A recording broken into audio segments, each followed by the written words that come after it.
복의 근원이 하나님이신 걸 믿기를 바랍니다. 복의 근원이 하나님인데 사람들은 그것을 몰라요. 그럼 예수 믿지 않는 사람들은 모른다 한다 할지라도 믿는 사람은 알아야 되는 이야기. 믿는 사람은 예수를 나의 구세주로 모시고 주님 없이는 살 수 없습니다. 주님이 복의 근원이십니다. 고백하는 사람들은 알아야지 않느냐 이거죠. 성경은 분명히 말합니다. 사무엘상 2장 30절의 말씀 보면 엘리 제사장 가문에게 축복을 하나님이 약속하셨어요. 그런데 말씀을 순종하지 아니함으로 뭐라고 하는가 하면 하나님이 내가 내게 약속한 결단코 그렇게 해줄 수 없다 이렇게 말씀하셔요. 왜? 네가 불순종했기 때문이다. 이걸 일러준 거예요. 그러면서 나를 존중히 여긴 자는 내가 그를 존중히 여기고 나를 멸시한 자는 나를 존중히 여기지 않는 자는 나는 그를 멸시하겠다 말씀하신 거예요. 우리 같이 한번 읽읍시까요? 시작. 그러므로 이스라엘의 하나님 나 여호와가 말하노라. 내가 전에 네 집과 네 조상의 집이 내 앞에 영원히 행하리라 하였으나 이제 나 여호와가 말하노니 결탄코 그렇게 하지 아니하리라. 나를 존중히 여기는 자를 내가 존중히 여기고 나를 멸시하는 자를 내가 경멸하리라. 하나님이 약속하신 것은 믿는 건 좋아요. 근데 단서조항을 무시하고 있는 거예요.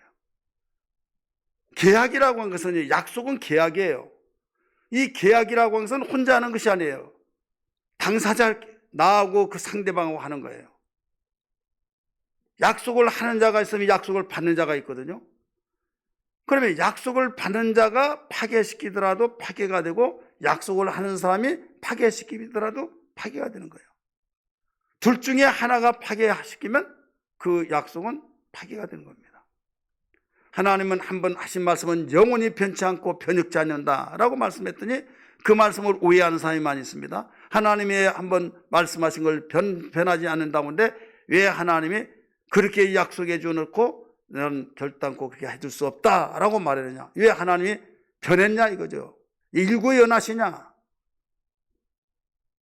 여러분 신명기 28장을 잘 보세요. 거기에 보면 뭐가 나오냐면 순종한 자에게 이러이러한 축복을 해주겠다.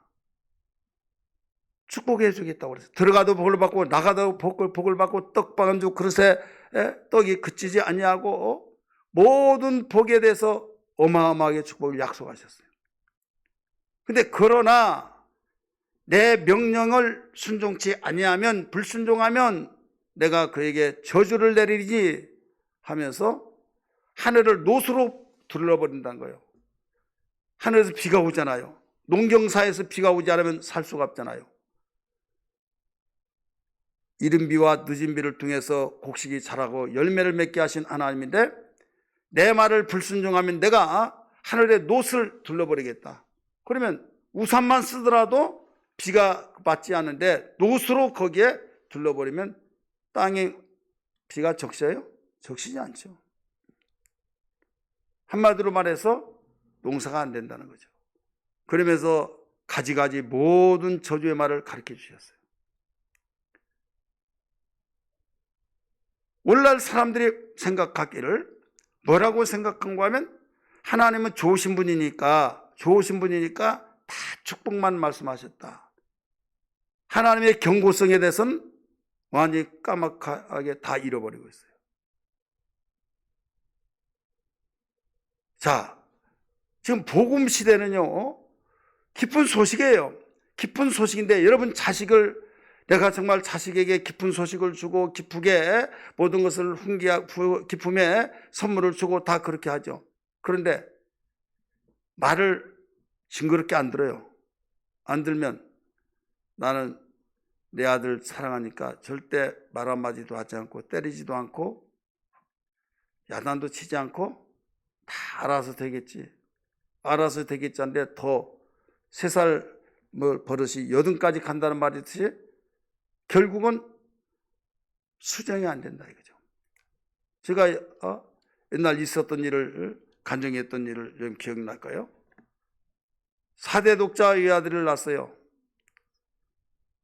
그러니 이 할아버지가 손자를 봐가지고 얼마만큼 기뻐하고 얼마만큼 좋든지 날마다 그 손자 보는 재미로 사는 거예요.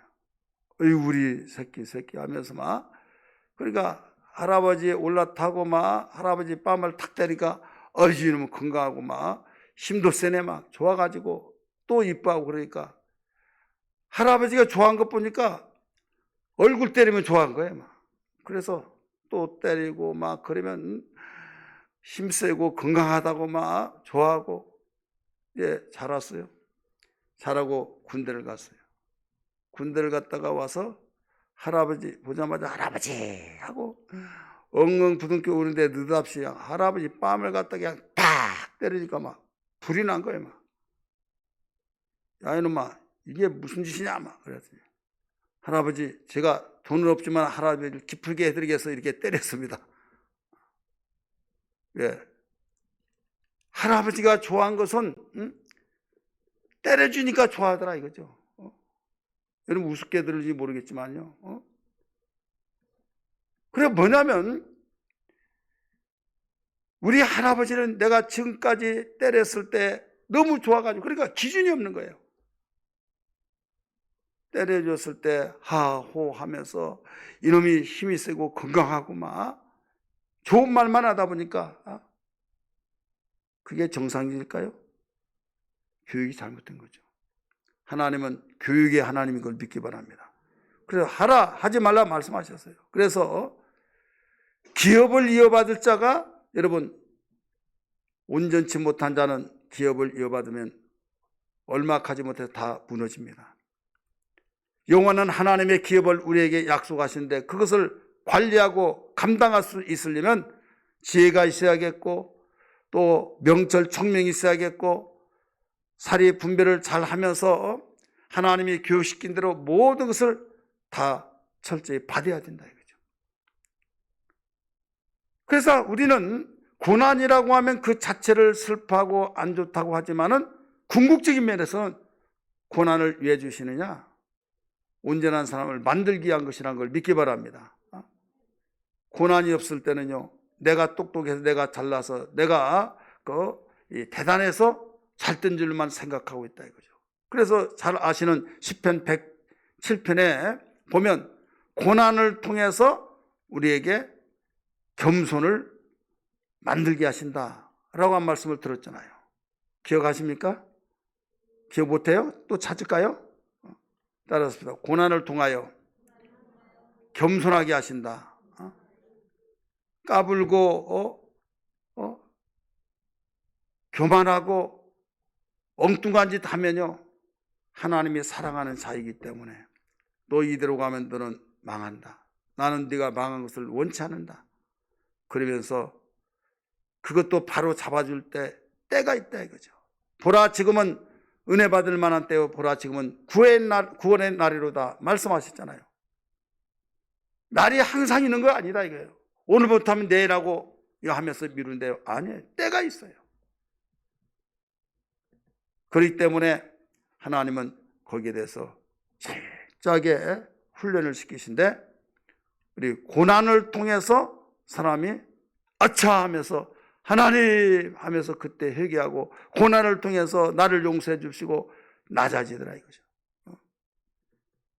여러분 하나님의 깊으신 뜻을 깨닫는다고 한다면, 그래서 범사에 감사할 수 있는 것이 뭐냐면, 더 겸손한 것은 아무라도 더 겸손이 아니라 겸손의 수위를 높인 것은요, 감당할 수 있는 사람에게 더 큰 은혜를 주시기 위해서, 더 큰 축복을 주시기 위해서 이렇게 훈련을 시키신다는 걸 알아야 될 줄 믿기 바랍니다. 그래서 하나님 말씀은 얼마든지 그리스도 예수 안에서 이해가 되니라고 말씀하고 있잖아요. 그런데 많은 사람들은 고난은 무조건 하나님이 주시지 않고 마귀가 준 것이라고 생각해버리면 우리는 오해다 이거죠. 마귀가 주는 것도 있고 하나님 주는 것도 있는데, 여기에서 하나님께서 주신 것은 여러분 회개하면 됩니다. 회개하고 마귀가 주는 것은 마귀를 박멸시켜야 될 줄 믿습니다. 그래서 우리가 이것이 하나님께로부터 주어진 것이냐 마귀로부터 주어진 것이냐, 하나님 우리를 시험하기 위해서 주신 것이 아니라 교육하시기 위해서 주신 거예요. 교육. 아브라함을 시험했다고 그랬잖아요. 근데 야고보 선생은 말씀하시기를 하나님은 누구에게 시험 받지도 않냐고 아무에게도 시험하시기도 아니하고 너희가 시험을 받는 것은 너희가 욕심에 이끌려서 시험을 받는 것이다 라고 말씀하고 있어요. 우리 성경 볼까요? 야고보서 1장 14절부터 봅니다. 야고보서 1장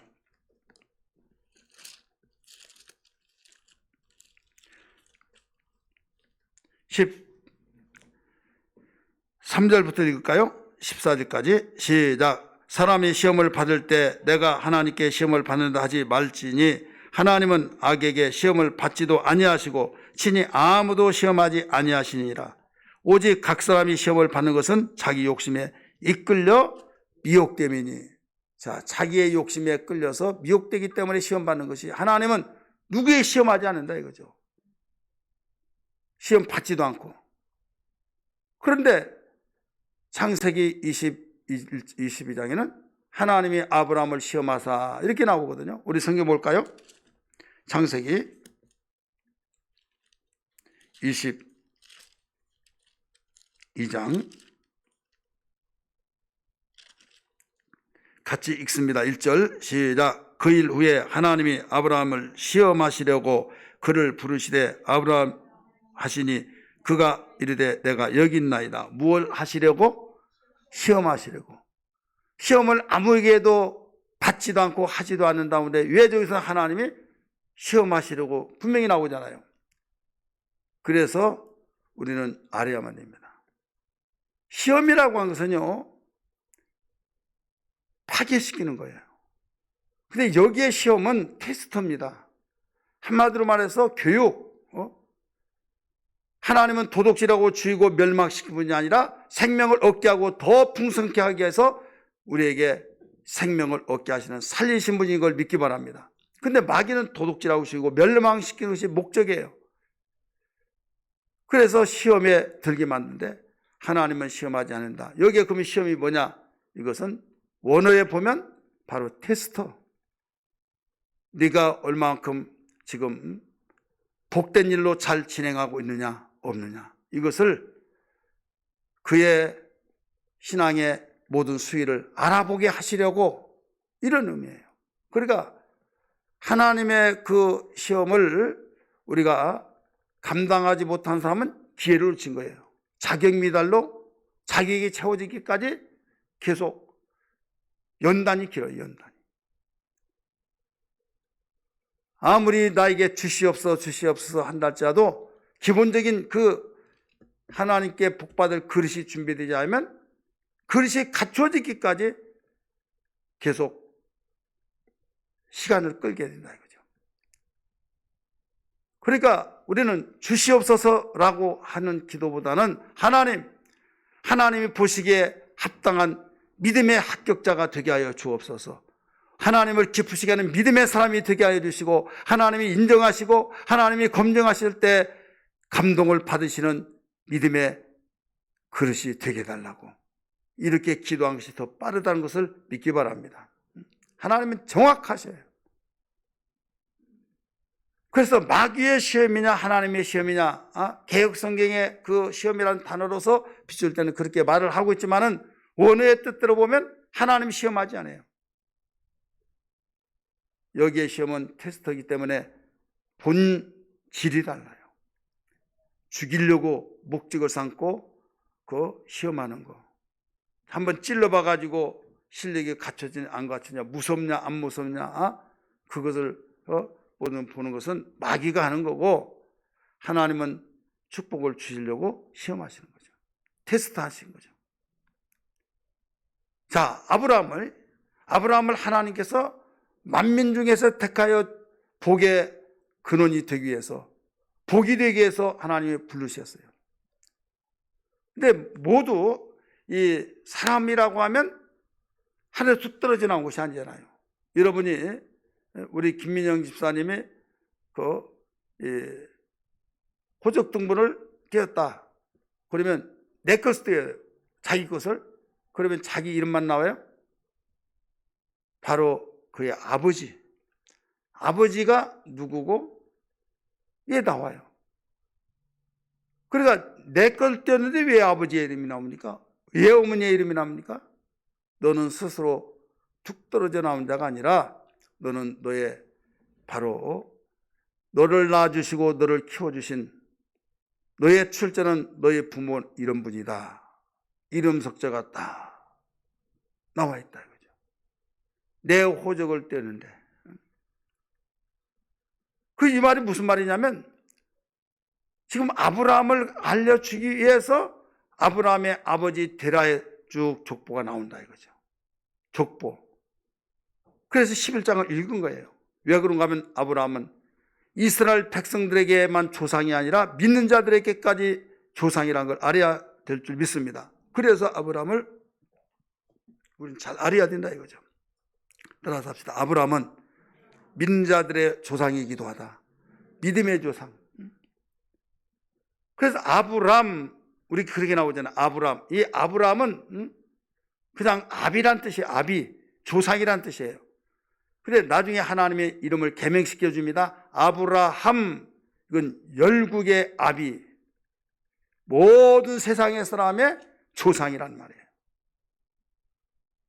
그리고 아브라함 부인 사레 있죠. 사레. 어미란 뜻이에요. 어미. 근데 사레라 하지 말고 사라라 하라. 이것은 열국의 어머니라 하라. 이 말이거든요.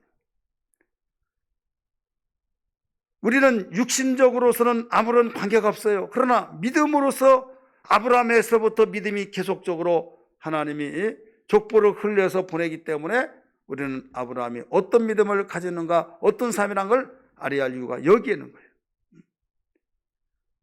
그래 아브라함에 대해서 가르쳐 주기 위해서 아브라함 아버지를 족보를 이야기하는데 그 형제도 다 이야기하고 있잖아요. 아브라함, 데라에게는 아브라함이 있고 나홀이 있고 하란이 있어요. 세 아들이 있다 이거죠. 그러면서 이 세 아들을 두고 이제 갈대아 우르를 떠나더라 이렇게 나오잖아요. 여러분이 11장과 12장을 이해하지 못하면요, 아브라함에게 불러서 너는 너의 친척, 너의 아비집, 너의 친척, 너의 모든 고향을 떠나서 내가 지시할 땅으로 가라, 보여줄 땅으로 가라 이렇게 나오는데 도대체 왜 아브라함 아버지부터 갔대? 해가지고 혼란이 일어난 사람이 있어요. 이것은 아브라함에게 말씀하시는데 아브라함이 아버지 하나님이 나에게 너의 본토 곧 고향 그 다음에 친척 또 지시할 땅 그쪽으로 가라고 합니다. 그러니까 아브라함이 나는 절대 못 간다 하지 않고 그러면 가자 해서 갔다 이 말이에요. 쉽게 말해서.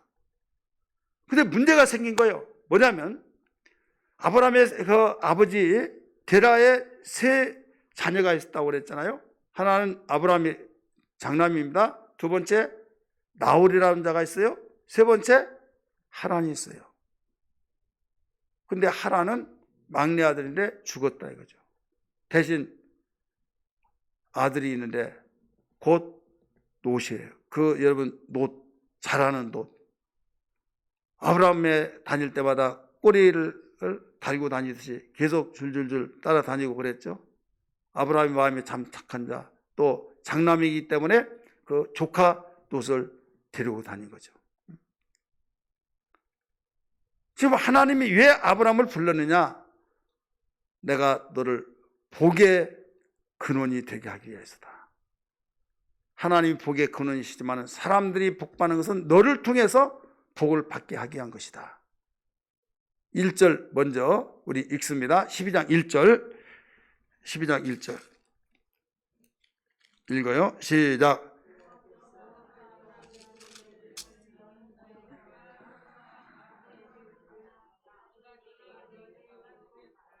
(2절) 내가 너로 큰 민족을 이루고 네게 복을 주어 네 이름을 창대하게 하리니 너는 뭐라고 그랬어요?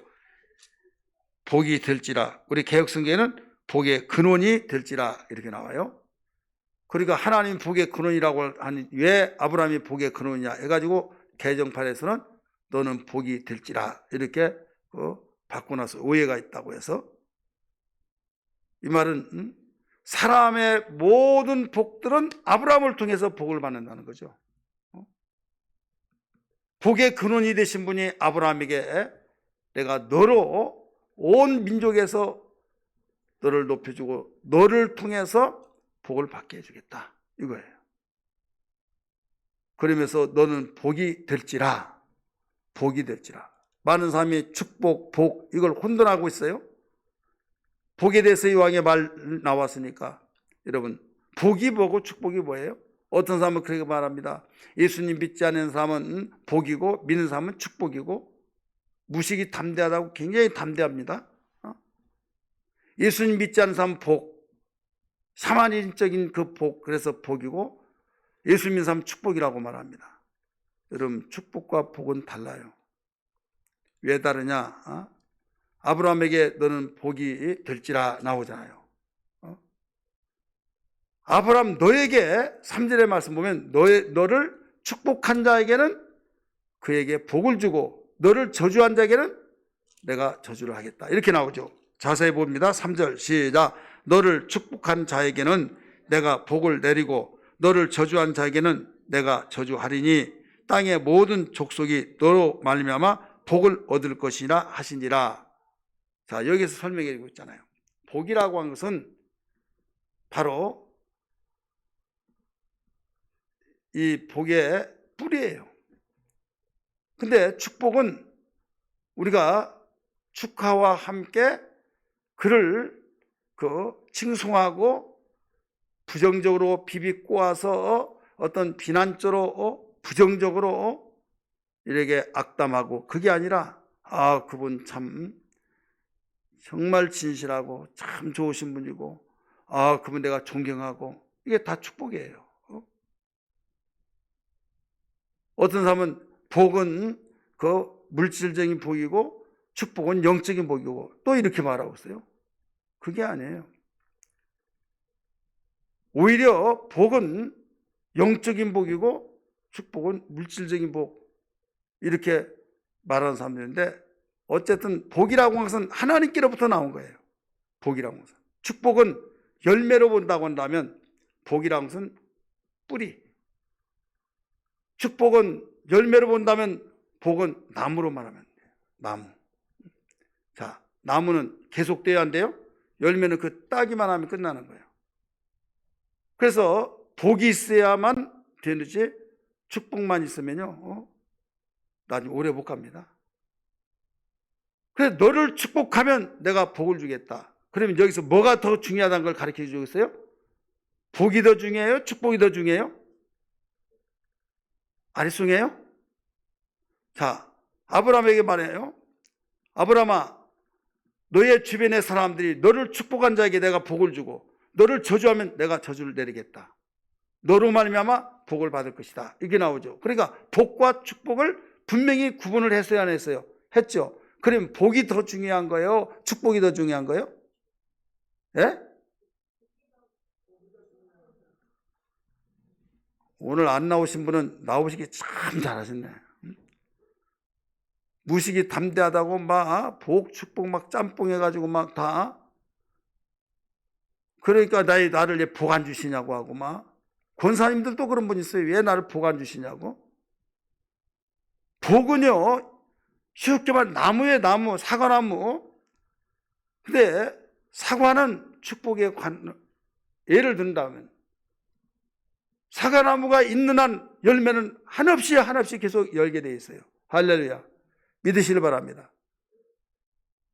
그렇기 때문에 우리는 예수 믿으면 우리는 이미 복을 받은 사람이에요. 믿으시길 바랍니다. 근데 나에게 어떤 나타나는 열매들이 없다고 해서 왜 나를 복 주시지 않느냐고 이렇게 말하는데, 이 사람에게는 지금 축복의 그 현상, 가시적인 것이 보이지 않아서 그렇게 말한 거예요. 이것은 기다리면 돼요. 가지에서 열매가 맺는데 가지가 나무에 붙어 있기만 하면 인내하면 되는 거예요. 그래서 성령의 9가지 열매는 바로 인내하라는 거죠. 오래 참고 나오죠. 나는 포도나무에 드는 가지니 가지가 나무에 붙어 있으면 과실은 저절로 맺나니 믿으시길 바랍니다. 저절로 맺는다 이거죠. 나무에 붙어 있기만 하면. 그러니까 주님을 떠나서 우리는 절대로 축복을 받을 생각을 하지 말아라 이거죠. 왜 생각을 하지 말느냐? 끊어졌는데요. 목사님 나 안 끊어졌어요. 안 끊어졌다면 병들었는데요. 자, 병들었어요. 나무 가지가 지금 벌레집이 있어서 붙어 있기는 붙어 있어요. 이 사람이 어떤 사람이에요? 시험 든 사람. 이 사람이 불평원망한 사람. 이 사람은 지금 교회를 오더라도 지금 소화리가 너무 아파. 벌레집 있어가지고 얼마나 아프겠어요. 그래야 짜증나죠. 아픈 사람이 여유 있어요? 짜증나고 거기에 모든 생각이 집중되고, 그러니까 설교도 안 들어오고 찬송 부르기도 싫고 빨리 가고 싶고, 그래서 교회 생활이 엉망진창이 된 거예요. 그러다가 바람 한번 샥 불면 어떤 나무에서 끊어져요? 병든 병집 있는 데서 거의 두둑 하면서 떨어져 버린 거예요. 그러면 끝나는 거죠. 그걸 모아다가 불 속에 던진다 이렇게 말했잖아요. 치료되지 않으면 안 되는 거예요. 거기에서는 열매가 맺을 수가 없어요. 열매를 맺는다 할지라도 열매가 맺혀지면서 무기의 지택을 못한 끊어져 버린 거예요. 그래서 우리는 기초가 든든히 하듯이 정말 건강한 신앙이 중요하다는 걸 알아야 될 줄 믿기 바랍니다. 그래서 하나님이 아브라함에게 내가 너에게 아들 주겠다 믿었어요. 그래서 믿음으로 의롭다함을 얻었어요. 그런데 시험하기 위해서 네 독자를 바치라 말씀하신 것은 지금 네가 건강한 신앙이냐 아니냐 이걸 테스트하기 위해서 말씀을 하신 겁니다. 복을 그렇게 원하고 복을 그렇게 사랑하고 복을 주옵소서 이렇게 이야기하더라도 복이 뭔지도 모르고 축복이 뭔지도 몰라가지고 자기가 기도하는 가운데서 확신이 없이 오락가락하는 사람이 있다고 한다면 이건 무지 때문에 그런 거예요. 오늘 이 밤에 들은 말씀이 일생에 잊지 않기를 주 이름으로 축원합니다. 그러니까 내가 예수 믿는 그 자체가 포도나무 우리는 가지기 때문에 가지가 나무에 붙어있는 그 자체는 지금 나에게 열매가 보이지 않는다 할지라도 열매가 지금 딸 시기가 되지 않아서 사과나무 같은 경우는 4, 5년 있어야 열잖아요. 그런데 2년, 3년 됐는데 열매 안 난다고 모든 것을 투덜투덜하면 이건 무지다 이거죠. 사과나무는 최소한도 4년 이상 걸려야 된다. 그러면 그때 인내를 해야 하잖아요. 근데 인내하지 않고 그냥 에라 모르겠다. 자, 뽑아버린다. 성질, 그놈의 성질이 못 참아가지고. 그래서 성경은 9가지 열매 가운데서 오래 참음이라고 하는 열매를 가르쳐주고 있잖아요. 그래서 절대 입술로 범죄하지 않기를 바랍니다. 왜? 하나님은 아무개시는 복을 많이 주신다는 복을 하나도 안 주신다고 막. 누구는 좋겠다고 누구는 정말로 사랑해서 복 많이 주고 나는 왜 하나님이 나를 복 안 주신가 모르겠다고. 그런 말씀하지 말라 하더라도 복 그러면 하나도 못 받았어요? 그러면 대답을 못해요. 예수 믿는 것이 가장 큰 복이죠. 그러면 그건 그렇지만요. 그게 무슨 말이에요? 한 자가락 깔고 말한 거예요. 그건 그렇지만요. 물질에 보고 건강에 보고 사업에 보고 이런 복들은 막 마음에 팍팍 와 닿아요. 왜? 내가 보았으니까. 그런데 나에게 그런 것이 없고 어려운 가운데 있고 예수님 분명히 잘 믿는데 이런 일이 일어나지 않을 때는 그건 그렇지만은요. 이게 뭐냐면 마음에 느껴지지 않죠. 예수 믿는 것은 가장 큰 복이라고 하는 말을 하도 많이 들어서 인정을 하지만은 실감이 나지 않으니까 내 속에서 불평원망 속에서 비비 꼬우면서 누구는 좋겠다. 시세음도 아니고 뭣도 아니고 이런 사람들이 없잖아 있더라 이거죠. 우리는 유치한 생활, 유치한 생각하지 말아야 될 줄 믿습니다. 하나님은 정말로 우리는 바로 알기를 원하는 거예요. 내 백성이 지식이 없어도 망했다고 호세아 4장 6절에 말씀하신 것처럼 이 복에 대한 지식을 알지 못해가지고 하나님이 복을 주셨음에도 불구하고 왜 나를 복을 안 주셨냐고 할 때 여러분 복을 안 주셨다고 하니까 원망하잖아요. 불평하잖아요. 너무 실망했다고 하면서 거기에 속상해서 상처를 입고 시험 들잖아요. 마귀는 무지한 자를 향해서 야, 너 그렇지. 너 그렇게 열심히 정말 기도도 열심히 많고 네가 정말 진심으로 봉사도 많이 했는데 복 받지 못했지. 그런 생각이 샥 파고 들어온다 이거죠. 그러니까 그 말이 더 나에게 와 닿아요. 마귀는요 이때 이 무식한 자. 그래 쉬고 들어온 거예요. 그러면 그 생각을 계속 집어넣어 주니까 설교도 안 들어오고, 왜 나는 하나님 이렇게 기도하고 왜 이렇게 주의 뜻대로 살려고 하는데 왜 나에게 복을 안 주십니까? 왜 나를 복을 안 주시냐고 팍 하면서 금식도 하고 철야도 하고 눈물 뿌려 작정 기도도 하고, 그러면 하나님께서 막 주신 줄로 알고 있죠. 이거 해결되지 않으면 안 되는 거예요. 여러분, 내가 예수 믿고 있는 이상, 내가 정말로 건강한 신앙을 가지고 있는 이상, 하나님 나에게 복 주시는 애를 감사합니다. 할렐루야. 여러분, 하박국 선지자가 이걸 몰라가지고 잠시나마 원망하고 그랬어요. 왜 하나님, 이방인들은 전쟁에서 우리 하나님이 택한 민족을 침략하고 완전히 우리는 여기에서 그들의 종이 되어야겠고 식민지가 되어야겠고 그들이 침략해서 우리를 정말로 모든 걸 빼앗아가고 이렇게 무너져야만 되겠습니까? 왜 그들은 정말로 모든 일이 잘 되고 형통하고 그런데 왜 우리는 정말 어려움을 당해야만 됩니까? 그러면서 선지자가 나는 이제 하나님 말씀은 공평하고 하나님 말씀은 공의로운 말씀이라고 잊힐 수가 없습니다. 모든 걸 보여지는데 어떻게 하나님 강하고 담대하게 잊힐 수 있습니까? 그러면서 어깨가 축 처져가지고 이 하박국 선지자는 성루에 앉아서 하나님에 대한 그래도 기도할지라 하나님께서 깨닫게 하시면서 음성이 들려집니다. 하박국아, 예 하나님, 너는 이정표를 준비하라. 조그만한 거, 손바닥만한 거 준비하지 말고 크게 준비하라. 거기에 내가 하는 말을 받아 써라. 그리고 그걸 가지고 길거리로 돌아다닐 때 많은 사람이 그 글을 보고 읽을 정도 크기로 써라 했어요.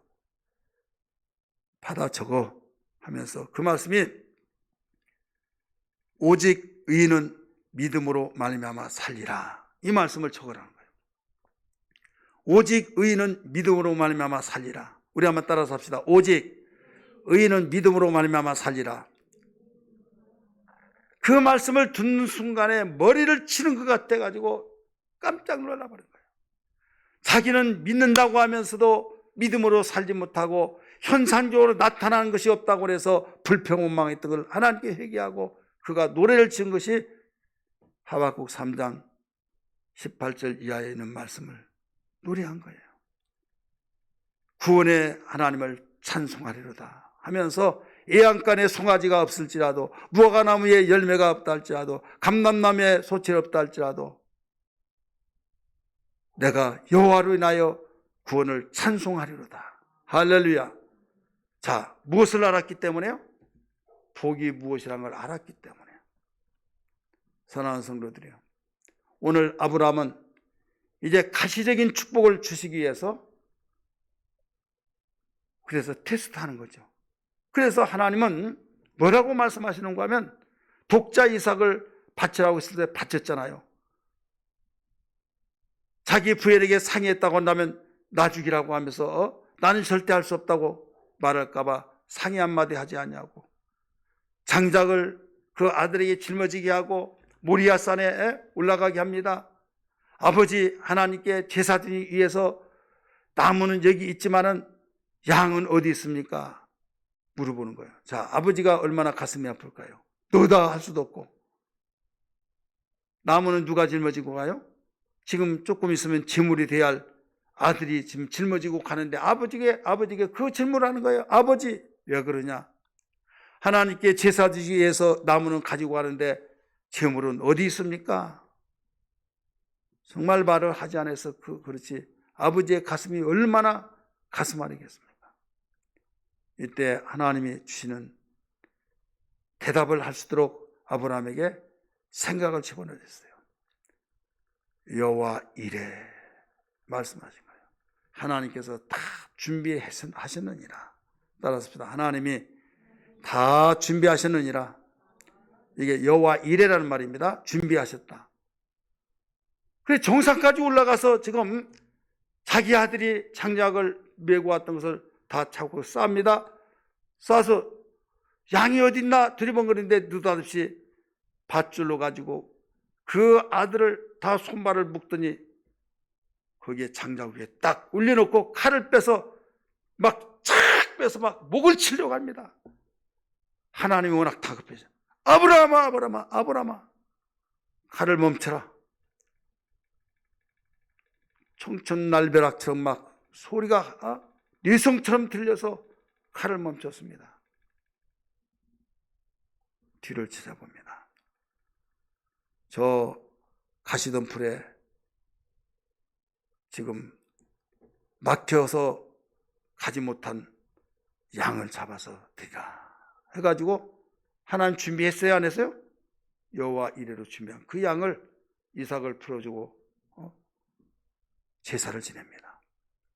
근데 그 뒤에 무슨 말이 나오냐면 22장 12절의 말씀 보면 하나님이 천사를 통해서 하신 말씀이 뭐라고 하시는가 하면 이제야 네가 나를 경외한 줄 알았다 이 나와요. 따라서 이제야 네가 나를 경외한 줄 알았노라. 우리 성경을 볼까요? 창세기 22장 12절 말씀 같이 읽습니다. 이해를 돕기 위해서 우리 11절부터 읽습니다. 시작. 손을 내밀어 여호와의 사자가 하늘로부터 그를 불러 이르되 아브라함아, 아브라함아 하시는지라. 아브라함이 이르되 내가 여기 있나이다 하며 사자가 이르되 그 아이에게 네 손을 대지 말라. 그에게 아무 일도 하지 말라. 네가 네 아들 네 독자까지도 내게 아끼지 아니하였으니 내가 이제야 네가 하나님을 경외한 줄 알았노라. 이제야. 자, 무엇을 통해서 이제 알았다고 그랬어요? 말로만 이 하나님 경외한 것이 아니다 이거예요. 실제적으로 행함을 통해서 하나님을 경외하다는 것을 하나님은 확인하고자 했던 거예요. 독자라도 아끼지 않고 독자를 그렇게 아꼈지만 하나님보다 더 앞설 수는 없고 하나님께 작정해서 드리는, 하나님이 부르지 않으면 목이 달아간 거예요. 하나님은 살리신 분이기 때문에 그 중심을 받으시고 하나님이 뇌성처럼 멈추게 만드시면서 양을 여호와 이르러 준비하시고 놓아주면서 그 말씀을 하신 거예요. 이제야 내가 나를 경외한 줄 알았노라 하시면서 그 뒤에 13절 14절 쭉 보면요, 이때부터 하나님이 축복하시기 시작합니다. 할렐루야. 복된 자 그에게 그제부터 축복하시는데 하늘의 별수와 땅의 모래수와 같이 내가 내 자손을 번성케 해주겠다 하면서 거기에 여러분 19절까지 거기 쭉 나옵니다. 오늘 우리는 하나님께서 주신 복을 무엇보다도 축복의 직선거리가 되게 하려면 방황하지 말아야겠죠. 방황하지 말아야 할 것이 뭐냐면 오직 순종해야 된다 이거죠. 따라서 오직 순종. 하나님의 축복을 직선거리로 만들려면 순종해야 될 줄 믿습니다. 불순종하고 원망불평하고 짜증내면서 시험에 들고, 여러분 직선거리가 아니라 쉬운 말로 말하면 뺑뺑이 돌려요. 이스라엘 백성이 원래부터 내가 40년 동안 뺑뺑이를 돌리겠다 하나님이 작정하시고 한 것이 아니에요. 하나님은요, 당신의 택한 백성들을 하루라도 빨리 적과 꿀이 흐른 땅으로 인도하시고자 모든 것을 인도하신 거예요. 근데 약속을 파괴시킨 거예요. 어디에서 그랬습니까? 12명의 정탐꾼. 자, 하나님이 12명의 정탐꾼을 정해서 보내라고 먼저 말을 했습니까? 이스라엘 백성들이 원해서 보냈습니까? 자, 여기 계신 분들, 오늘 온라인에서 예배드리신 분들은 여러분 대답을 한다 할지라도 내가 들을 수가 없으니까 생략하고요.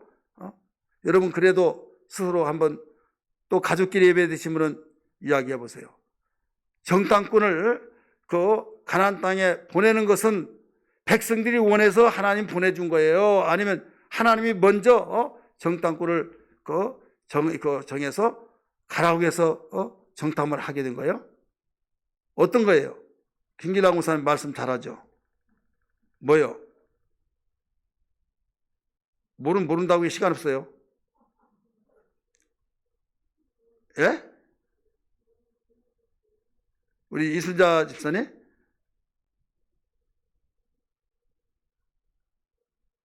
처음 들어본 말이에요? 우리 김진리 고사님, 질리니까 알죠? 우리 장로님은 아시겠어요? 장로님이시니까. 유일하게 우리 장로님 혼자 오시는데요. 대표해서 말씀해 보세요. 예? 예. 대부분 사람들이 그렇게 말해요. 그렇게 보신 분들은 민수기만 읽어서 그래요. 민수기만. 제가 설교 시간에도 말했잖아요. 그때 설교를 제대로 드신 분은 이렇게 대답하지 않을까요? 신명기까지 같이 보면 신명기에는 너희들이 그래도 가봐야 하지 않겠습니까? 해서 너희들이 요구한 것을 하나님이 허락하셔서 보냈다 이거예요. 근데 민수기만 읽어보면요, 하나님이 그냥 그 확신을 심어주기 위해서 정탐꾼 가서 보아라 이렇게 한 걸로 많은 사람이 그렇게 알고 있어요. 심지어는 목회자들도 그렇게 생각하는 사람들이 많더라고요. 물어보니까. 왜? 정탐꾼 하면 민수기 13장, 벌써 12장부터 13장 거기만 생각하니까 거기만 읽고 그 부분만 보니까 그런 거예요. 신명기를 읽어보면요, 거기서 제대로 가르쳐 준 겁니다. 퍼즐을 맞춰야 해요.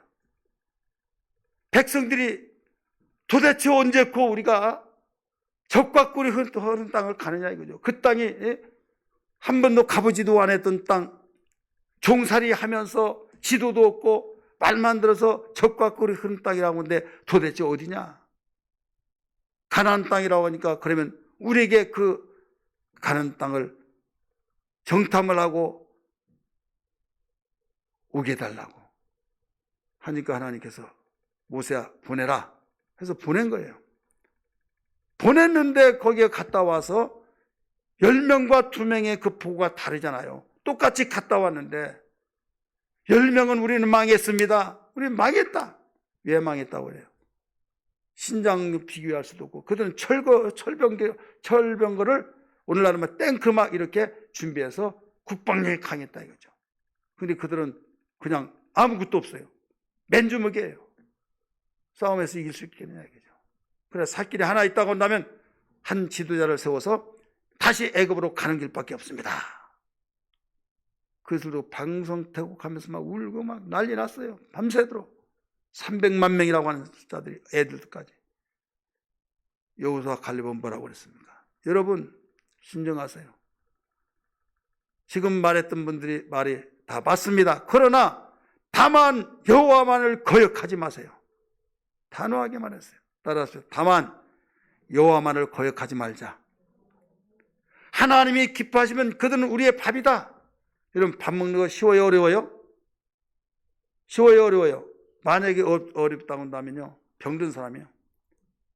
그래요 안 그래요? 밥 먹기까지 쉬운 거 어디 갔어요? 야 밥이다 해가지고 팍 집으면 막 꿀떡 생기잖아요. 건강한 사람은. 아무리 그들이 무섭다 할지만은 우리는, 그들은 우리의 밥이다.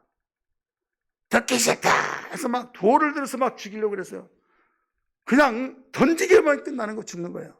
이때 하나님께서 다수의 무리의 숫자를 보지 아니하고 여호수아 갈렙의 편에 서서 하나님의 영광으로 탁 막아버립니다. 그러면서 하나님이 선포하신 말씀이 이제부터 내는 40일 동안 정탐을 하고 왔으니까 하루가 1년이 돼서 40년 동안을 너희들은 방황할 것이다. 선포해버린 거예요. 자, 축복을 바로 직선거리로 만들 수 있었어요, 없었어요? 있었죠. 그런데 왜 뺑뺑이를 돌려야만 됐습니까? 불순종 때문에 그런 거예요. 많은 사람이 축복을 받기를 갈망하고 있지만은 계속 엎치락절치락 하면서 불평, 원망, 짜증, 시험, 그걸로 막 뒤죽박죽 치다 보니까 너는 주어도 감당 못한다 이거예요. 돈 잃고 사람 잃고 이런 말 있잖아요. 축복을 여러분 직선거리로 만든 것은 오직 하나님 말씀에 이해하고 이해해야 될 줄 믿습니다. 하나님이 만민 가운데서 아브라함을 불러서 너는 복의 근원이 될지라, 개혁성경에 우리가 지금 가지고 있는 성경은 너는 복이 될지라, 너를 축복한 자에게는 축복을 주고 복을 주고 너를 저주한 자에게는 내가 저주할 것이다. 모든 민족이 너로 말미암아 복을 받을 것이다 라고 말씀하셨잖아요. 그러니까 아브라함은 대단한 삶이 안 된 사람이 하나님이 특별히 선택하고 그러면 그를 통해서 복이 나가게 되는데 아브라함을 불평하고 원망하고 아브라함을 완전히 자기의 손 안에 넣고 주먹거리면 그는 복받을 자기가 없고 그는 끝나버린 거예요. 그 관계를 잘 맺어야 해요. 근데 하나님이 그렇게까지 약속했던 아브라함도 하나님이 검증하여서 복의 근원이 될 정도, 복이 될 정도의 것이 되기 위해서 철저하게 검증하시고 있더라 이거죠. 검증. 무슨 말인가 하면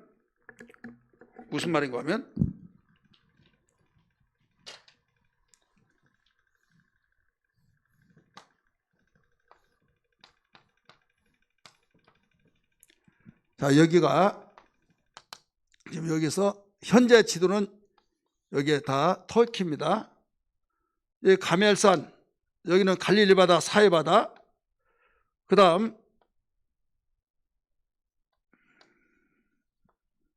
여기가 이제 홍해예요, 홍해.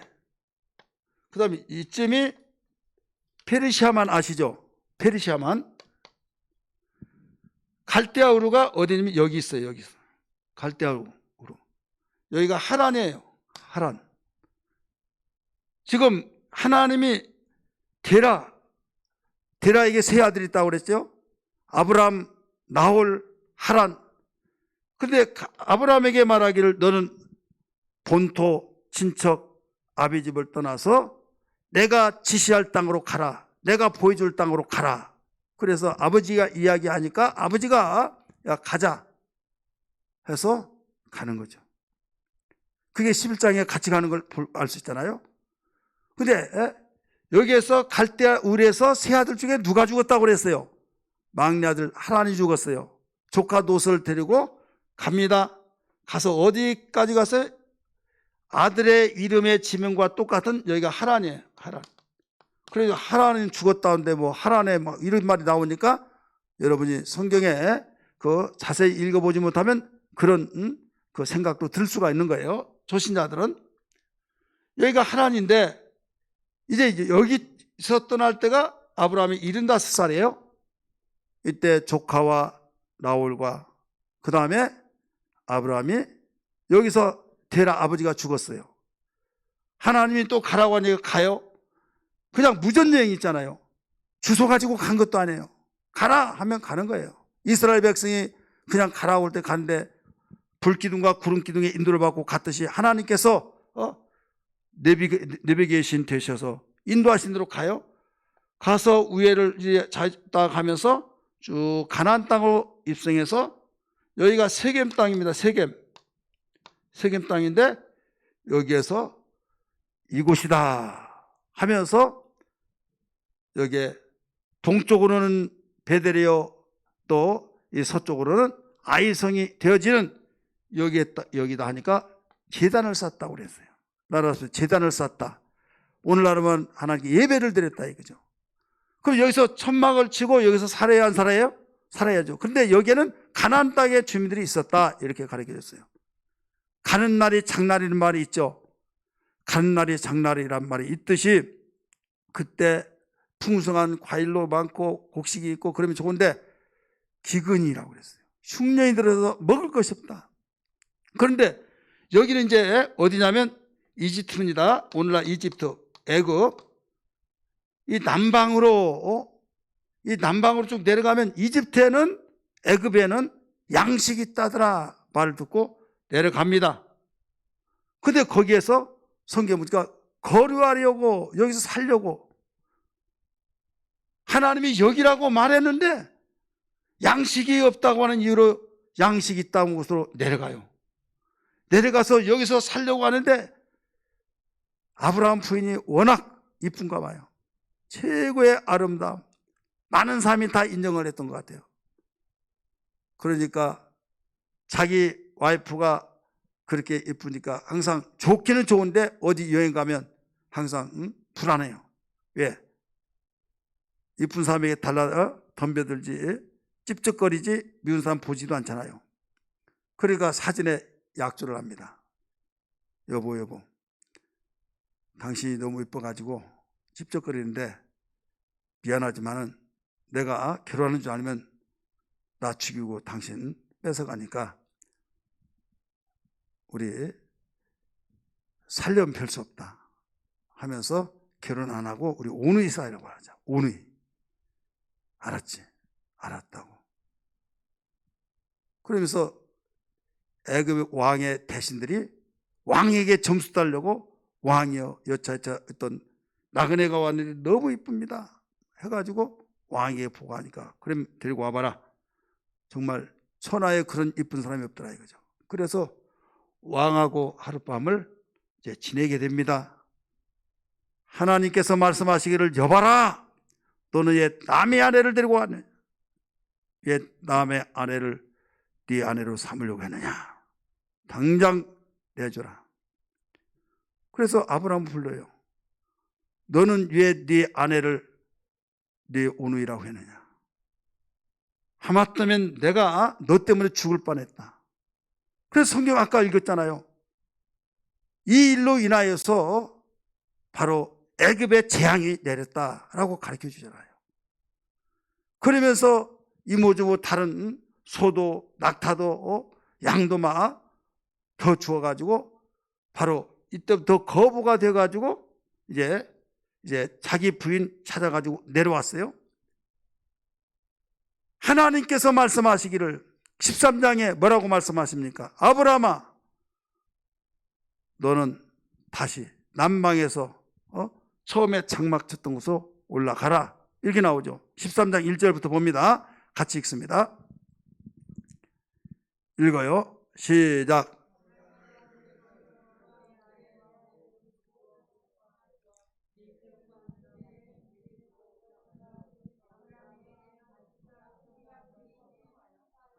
그가 네게부는 남방이에요. 네게부에서부터 애굽 거기에서부터 길을 떠나 베델의 이름에 베델과 아이 사이 곧 전에 장막 쳤던 곳에 이르니 이게 나오죠. 자, 지금 첫 번째 어디에 장막을 쳤다고 그랬어요? 우리 12장 봅니다. 12장 8절 말씀 보세요. 8절 7절부터 봅니다. 시작. 여호와께서 아브라함에게 이르시되 내가 이 땅을 네 자손에게 주리라 하신지라. 자기에게 나타나신 여호와께 그가 그곳에 제단을 쌓고 예배를 드리고 거기서 베델 동쪽 산으로 옮겨 장막을 치니 서쪽은 뭐라고 그랬어요? 베델이요 동쪽은 아이라. 그가 그곳에서 여호와의 제단을 쌓고 여호와의 이름을 부르더니 여기서 살라는 거예요. 여기서 기거하라는 거예요. 그런데 점점 남방으로 옮겨갔더라. 그 땅에 뭐가 들었으므로? 기근이 들었으므로 아브라함이 애굽에 거류하려고 살려고 그리로 내려갔으나 이는 그 땅에 기근이 심하였습니다. 자, 뭐 때문에 애굽으로 내려갔어요? 뭐 때문에 내려갔어요? 기근 때문에. 자, 기근 때문에 내려갔으니까 하나님 이해하실까요? 안 하실까요? 이해해요? 안 해요? 안 하죠. 하나님이 여러분 아브라함을 축복하게 작정하신지라 그래서 부인을 찾아주신 거지요? 아니면 뺏겨버렸을 뻔해요. 그래서 다시 유턴해서 일이 다시 오고 가는 거예요. 유턴해서. 자, 직선거리예요. 유턴하니까 시간이 낭비됐어요? 몸도 마음도 모든 것이 상처투성이에요. 근데 여기서 재산은 좀 늘어났어요? 안 늘어났어요? 늘어났죠? 자, 여기서 깊은 의미가 있어요. 재산이 늘어날 걸 택하겠습니까? 마음 편한 것을 택하겠습니까? 예? 오늘 똑같은 걸 가르쳐 주고 있는 거예요. 기근 때문에 애굽으로 데려갔다. 재산 늘어났다. 그런데 마음이 편하지 않았어요. 죽지 못해 사는 거죠. 하나님이 다시 올라가라고 그랬어요. 그럼 결국은 뭐냐 이거죠. 재산은 남았지만은 여러분, 여기서 만약에 올라가지 않았더라면 이것은 금방 없어집니다. 그래도 순종했기 때문에 그걸 가지고 올라왔어요. 이게 무슨 말인가 하면 하나님의 약속이 복받은 사람은 하나님의 복이기 때문에, 복의 근원이시기 때문에 그 복과 함께하면 절대 죽지 않습니다. 망하지 않습니다. 믿으시길 바랍니다. 예, 하나님 복의 근원이시기 때문에 우리는 이 믿음을 가져야 된다 이거죠. 예수 믿는 사람이 조금 어렵고 어렵다고 해서 교회 안 나오고, 예수 믿는 어렵다고 해서 주님 등지고, 주님과의 완전히 담을 쌓고 사는 사람이 얼마나 많이 있는지 여러분 회개해야만 됩니다. 축복의 직선거리가 아니라 완전히 축복에 다시 유턴해 가지고 돌아오려면 시간 낭비가 되고, 그 가운데 몸도 마음도 어려움이 이런 말로 표현할 수는 있다 이거예요. 성경은 모두 이에 대해서 가르쳐 줬어요. 아까 이스라엘 백성들 정탐꾼에 대해서 이야기했잖아요. 하루가 1년이 되어서 40년 동안 너희들은 더 연단을 받아야 된다 가르쳐 줬잖아요. 룻기에 보면은 여호수아, 사사기, 룻기 거기 보면 나오미가 나와야 나와요. 나오미가 나오잖아요. 베들레헴에 사는 엘리멜렉이라는 사람이 있고 부인 나오미가 있어요. 두 아들이 있어요. 베들레헴이라는 뜻은 떡집이라는 뜻이에요. 다른 데는 다 떡이 없다 할지라도 떡집은 떡이 있어요. 근데 떡집에도 떡이 없어요. 그러니까 이제는 죽을 지경이거든요. 그럴 때 오늘날로 요르단, 그 모압 지방인데 요단강을 건너서 모압, 거기는 양식이 많이 있다더라. 그 말을 듣고 그는 미련 없이 생각 없이 그냥 간 거예요. 오늘날로 말하면 이민을 갔어요. 이민이 그때부터 나온 거예요. 가서 보니까 얼마나 먹고 마시고 즐기는 것이 많이 있든지, 야, 오기 잘했다. 내가 가자고 그랬더니 나는 안 간다고, 떡집을 떠나서는 안 된다고 해서 거기에 무지하고 미련하고 고지식한 사람들이 있으니 정말 바보다. 우리가 참 지혜스럽구나 하면서 자기의 입장에 맞춰서 하나님께 감사하면서, 하나님 너무나도 감사합니다 하면서 감사기도를 했어요. 근데 10년이 딱 되는데요, 거기서 장가도 보내고 며느리도 봤는데 남편이 죽습니다. 두 아들이 죽습니다. 세 여자만 남았습니다. 그동안에 베들레헴에 있는 고개에 있는 사람 다 죽었어야 하는데 죽었어요, 안 죽었어요?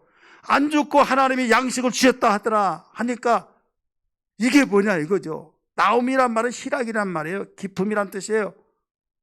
그 이름 나오미, 그러면 그 기쁨이 충만한 이런 이름인데, 자기가 10년이라는 시간을 지냈을 때 다른 동료들, 친척들은 거기에 남아있고 절대 하나님이 약속하신 땅을 떠날 수 없다, 이방인으로 갈 수 없다. 근데 나오미와 그 가정은 완전히 이방인으로 가서 양식이 있다고 한 그것 때문에 떠났다 이거죠.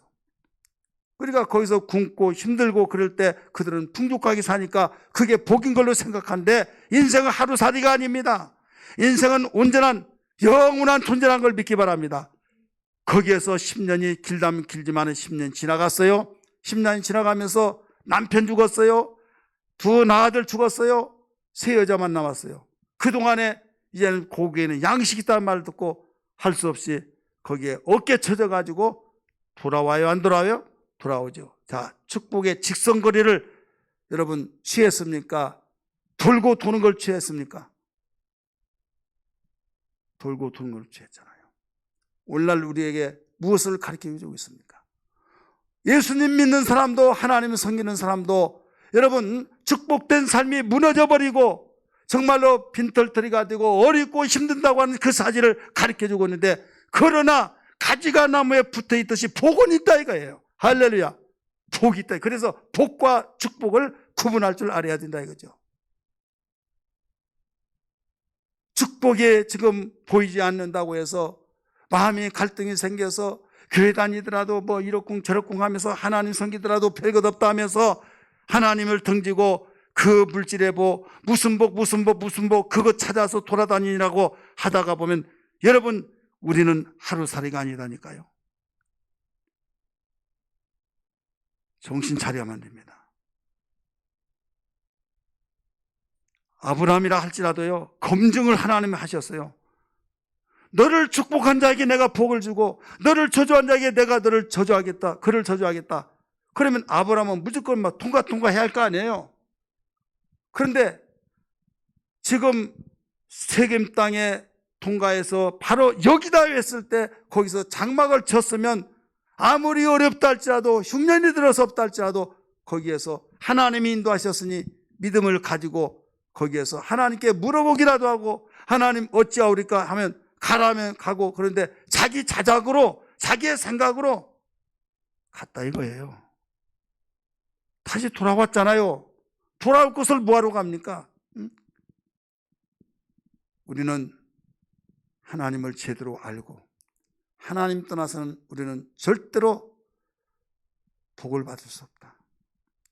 아브라함이 애굽에 가서 그 보이는 그 가시적인 거, 이건 늘어났다 할지라도 그것도 곧바로 순종했으니까 여러분, 그게 유지가 되었지 지속이 되어버리면 그것도 다 날아가는 거예요. 절대로 이 자리에 참석하고 우리 이 예배를 드리는 우리 성도들, 온라인에서 비대면으로 드리신 우리 성도들, 이 설교를 듣는 여러분들, 복과 축복을 여러분 분명히 기억하시면서 포도나무 가지를 여러분 설명해 주셨잖아요. 가지가 나무에 붙어 있으면 저절로 가시를 시간이 되면 맺는다고 그랬어요. 오래 못 맺으면 그 다음에 분명히 맺게 되어지고, 거기에서 끊어져 버리면 안 된다. 병들면 안 된다 이거예요. 붙어 있기만 하면 맺혀지고, 거기에 있으면 우리는 직선으로 가는 축복이에요. 내가 인내하지 못해가지고 엎어졌다 뒤집어서 이렇게 할까 저렇게 하다 보면 하나님 등지고 끊어진 나무가 어떻게 열매를 맺겠냐. 분명한 사실을 기억하고 확신 가지고 주님, 내 평생에 주님이 가라면 가고 멈추라면 멈추고 주님 없이는 살 수 없습니다. 주여, 주님과 가까이 하는 것이 복이란 말이 오늘 새롭게 다시 깨달아졌습니다. 대저 주를 멀리한 자는 망하리니 하나님을 가까이함이 내게 복이라고 하신 말씀처럼 주여, 복된 자로서 축복을 바라보며 살아가는 믿음의 사람이 되게 하여 주시고 오직 의인은 믿음으로 말미암아 살리라고 하셨사오니 이런 삶이 되게 하여 주시옵소서. 이런 신앙 되기를 주의 이름으로 축원합니다. 할렐루야.